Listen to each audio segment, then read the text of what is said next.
दोस्तों, आगा साजिद की तरफ से सलाम कबूल फरमाइए।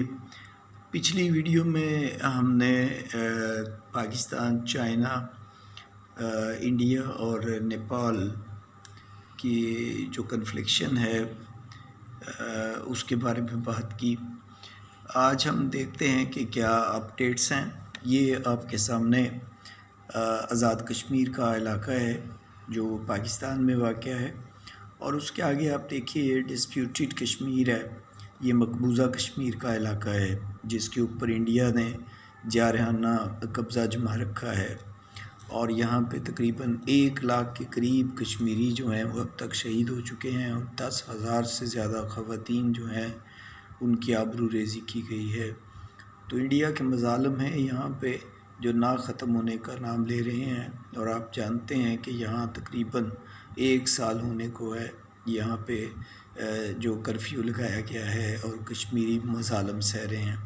इसके ऊपर जो है ये सियाचिन का इलाका है, साथ ये कारगिल है जहाँ पे जंग हो चुकी है। यहाँ से ही रोड निकलता है जो कि चाइना में दाखिल होता है। ये सूबा सिंकियांग का इलाका है चाइना का, और उसके आगे तिब्बत है। तो सी पैक रोड है जो यहाँ से चाइना में दाखिल हो जाता है।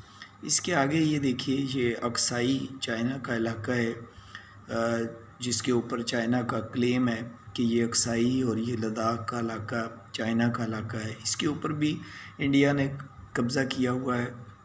ये मुतनाज़ा इलाका है, और हमने पिछली वीडियो में देखा कि यहाँ पे दोनों तरफ से फ़ौजी पेट्रोलिंग करते रहे हैं, लेकिन इस झील के ऊपर टेंट लगाने की वजह से लड़ाई हुई और यहाँ पे कोई एक गोली भी नहीं चली है।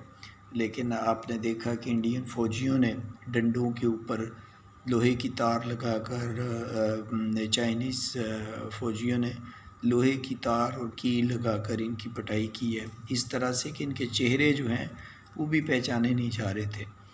तो यहाँ पे अंदाज़न इनके 20 से 45 फ़ौजी जो हैं वो मारे गए, और 68 के करीब जो हैं वो लापता है। और चाइना के कितने मारे गए इसके बारे में कोई रिपोर्ट नहीं है। तो यहाँ उसको बड़ी हज़ीमत उठानी पड़ी थी। उसके बाद नीचे आ जाते हैं हम, ये हिमाचल प्रदेश का इलाका है। चाइना का दावा है कि ये इलाका और ये उत्तर प्रदेश जिसे उत्तराखंड भी कहते हैं, इसके नीचे ये राजस्थान है और इसके आगे ये गुजरात है, और फिर ये बहराए अरेबियन सी है। तो आप देखें ये चाइना का दावा है कि ये हिमाचल और उत्तर प्रदेश का इलाका जो है ये भी चाइना का इलाका है, मुतनाज़ इलाके चाइना समझता है। लद्दाख के नीचे ये पंजाब है, इंडिया का जो पंजाब है, और इसके आगे पाकिस्तान का पंजाब है। तो अगर ये चाइना जो है अक्साई से आगे लद्दाख पे कब्ज़ा कर लेता है तो आप देखिए कि ये हमारे पंजाब जो है इंडियन पंजाब उसके बॉर्डर पे आ जाता है। तो खैर ये सूबा सिंकियांग और अक्साई इस पे ये कब्ज़ा कर चुका है। इसकी जो अभी इम्प्रूवमेंट जो परसों हुई है वो ये कि एक और झड़प हुई है जिसमें इंडिया के 6 जो फ़ौजी हैं जो जिनका तल्लुक़ उनकी इंटेलिजेंस से था वो भी पकड़े गए हैं, और चाइना ने आगे पेशकदमी की है।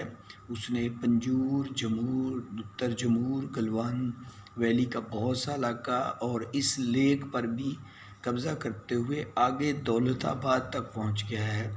और दौलताबाद से आगे आते हुए कहा जा रहा है कि कराक्रम जो रोड है जहां से सियाचिन को सप्लाई लाइन इंडिया की तरफ से जाती है, वो सप्लाई लाइन चाइना काट चुका है।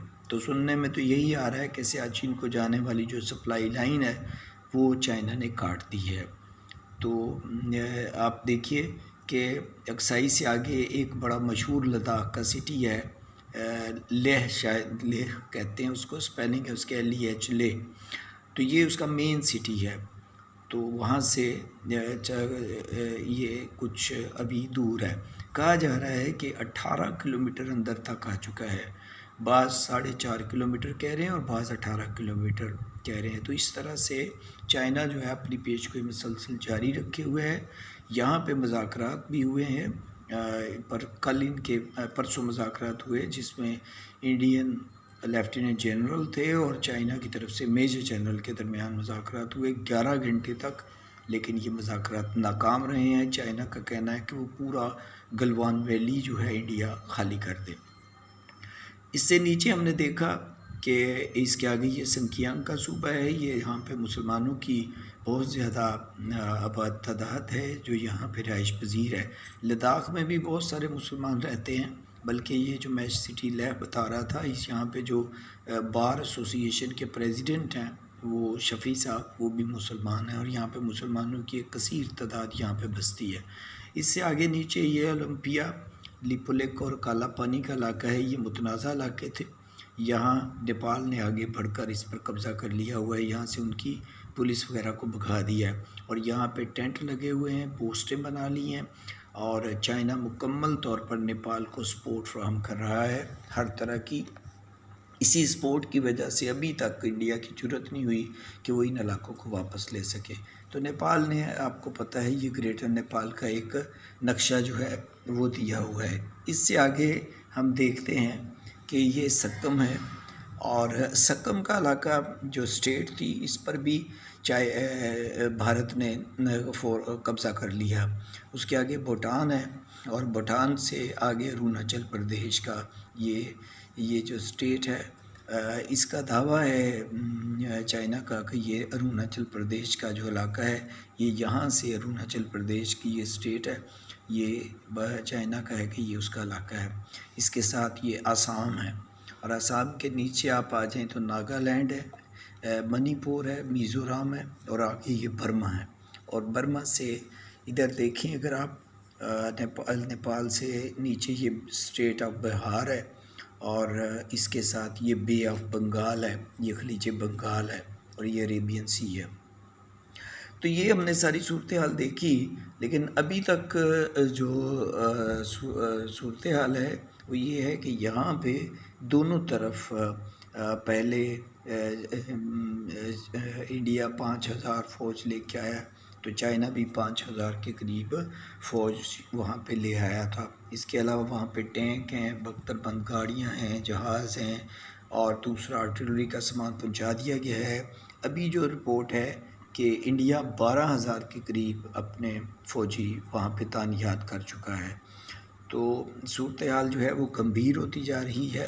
परसों से जो झड़प हुई जिसमें वो दौलताबाद से आगे कराक्रम तक पहुँच चुका है, तो इंडिया अभी तक ये मान भी नहीं रहा है कि चाइना ने उसके इलाके में दरअंदाजी की है, लेकिन इसके बावजूद ऑल पार्टीज़ कॉन्फ्रेंस बुलाई गई है और वो कभी रशिया जा रहा है, कभी वो अमेरिका जा रहा है और पूरी दुनिया में घूम रहा है, लेकिन अभी तक पूरी दुनिया में से उसे सिवाय अमेरिका के किसी ने भी सपोर्ट नहीं किया है।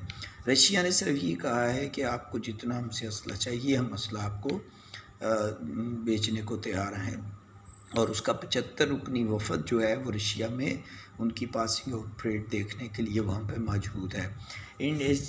जो अमेरिकन वज़ीर ख़ारजा है पोमियो, उसका कहना है, उसने ब्रसल्स में एक कॉन्फ्रेंस में ये कहा है कि भाई चीन से भारत के समंदरों को, ख़ित्तों को, जनूबी एशिया के ममालिक को, इसके अलावा जो है नेपाल, जो इंडोनेशिया है उसको, फ़िलिपाइन को और वियतनाम को ख़तरा हो सकता है।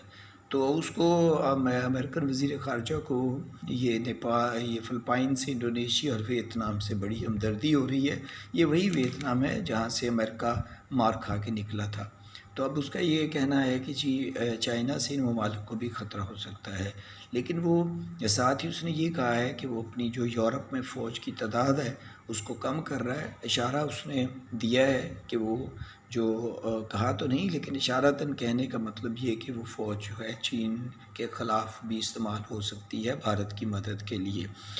लेकिन पोमियो साहब ये नहीं सोच रहे हैं कि भारत को बांग्लादेश से, नेपाल को, भूटान को, सक्कम, जूनागढ़, नागालैंड, श्रीलंका, पाकिस्तान और कश्मीर जैसे जो इलाके हैं इनको कितना ख़तरा लाक हो सकता है। हालांकि भारत ने माजी में सक्कम पर कब्ज़ा किया, जूनागढ़ पे कब्ज़ा कर लिया, नागालैंड पे कब्ज़ा कर लिया और कश्मीर पे अभी तक कब्ज़ा जमाए हुए है। तो लेकिन अमेरिका जो है वो उसके साथ खड़ा है और उसके हक़ में बयानबाज़ी दे रहा है। तो दोस्तों ये तो थी अभी आज तक की सूरत हाल। चाइना भी फ़ारिग नहीं है। चाइना ने ईरान को अपने साथ मिलाने के लिए ये कहा है कि वो ईरान के साथ 400 बिलियन डॉलर की जो तिजारत है वो करने के लिए तैयार है। लेकिन अब जब हर तरफ से मायूस हैं तो अब उनके चैनल्स और उनका मीडिया सिर्फ़ एक ही बात कर रहा है कि हमें इस मौके से फ़ायदा उठाना चाहिए और आगे भारतीय फ़ौज को आगे बढ़कर ये जो कश्मीर का इलाका है इस पे कब्ज़ा कर लेना चाहिए। तो दोस्तों ये है आज तक की सूरत हाल। मैं आपको अपडेट्स करता रहूँगा। मेरी वीडियोज़ को आप शेयर भी करते रहें और लाइक भी करते रहें। अल्लाह आपका हामी नासर हो।